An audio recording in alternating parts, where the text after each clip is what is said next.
My name is Gwinn, and I'm a facilitator and a team coordinator for the Alternatives to Violence Project program.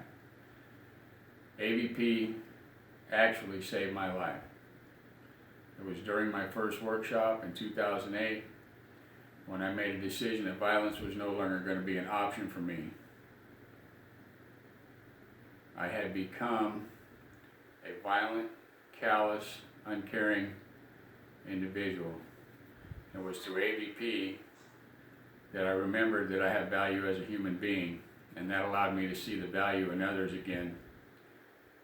To begin with, I didn't come from a broken home. I was raised in a two-parent home, a good Christian home. I went to good schools. I had every advantage. It wasn't until I became an adult. I worked in the oil fields. When the oil fields died down, I went to work in the prison in the state of Louisiana as a correctional officer. I shot one of 5 inmates trying to escape over a fence, and the resulting stress caused me to leave that position. Following a year, I started drinking, hanging around with bikers. I started doing methamphetamine. Methamphetamine and the crowd I was running with turned me into a selfish menace to society who did whatever I wanted. The end result of that, I went to prison for first-degree murder, 30 years to life. My first 17 years in prison, I got with the prison politics, I got with the prison violence, I embraced it. I never thought I was going home, so I became that violent, non-caring individual whose sole purpose was to be the best at that lifestyle that I could be. I never wanted to become a victim, so I chose to always act first and lash out in violence. What I didn't understand was that violence and those lashing outs were to cover up the fear I had, the fear of becoming a victim, the fear of not being accepted by my white peers in prison, the fear of being lonely, the fear of not ever getting out made me angry. When I went to that first workshop, 2 old white Quaker ladies came in, sat down with me in a circle, did a series of exercises, broke the tension, made us laugh, sat and ate dinner with us, and through a series of exercises in that experiential workshop, my barriers broke down and I realized that I am a human being. The exercise that we do in AVP that had the most impact on me during that workshop was the empathy exercise. In the empathy exercise, we write down a problem we were working on, you fold it up, put it in a bag, you shake it up, and everybody pulls out a piece of paper, and you open it up and answer that question as if it's your own. This is a problem you're working on. Mine was picked out by an older Native American man named Robert Bonilla. Rob pulled mine out, he opened it up, paused for a minute, and said,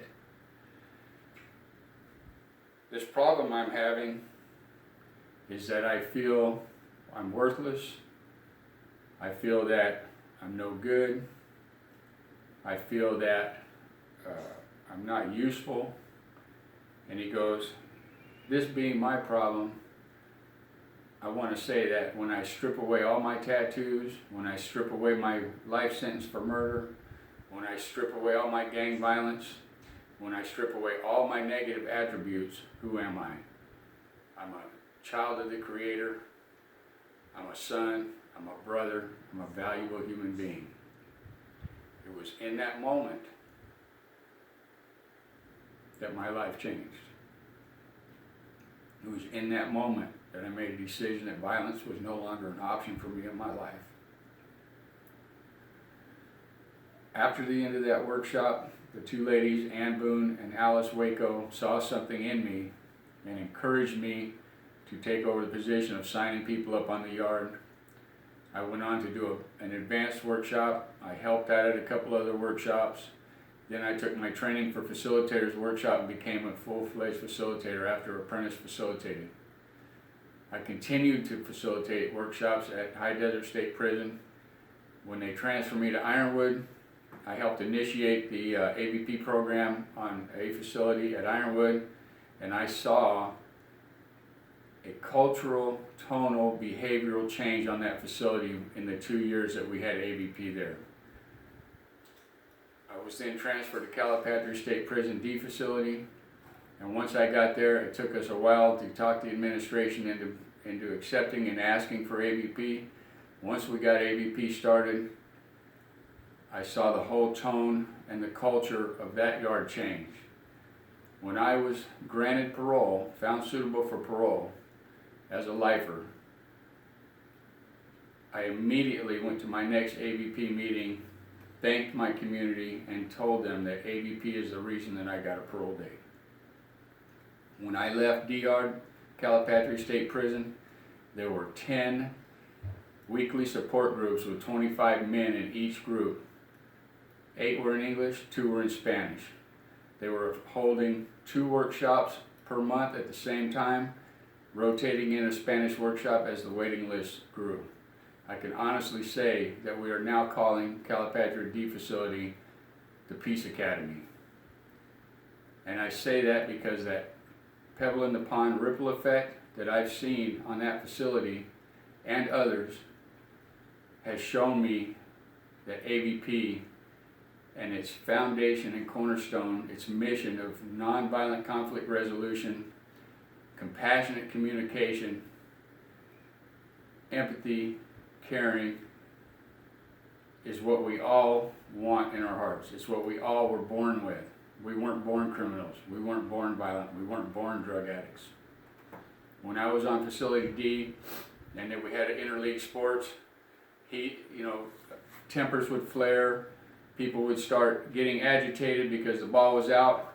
Before any words were exchanged or violence would ensue, some bystander would just say, AVP, AVP, and everybody would laugh. The tension would subside because there were so many people on that facility involved in the Alternatives to Violence Project program.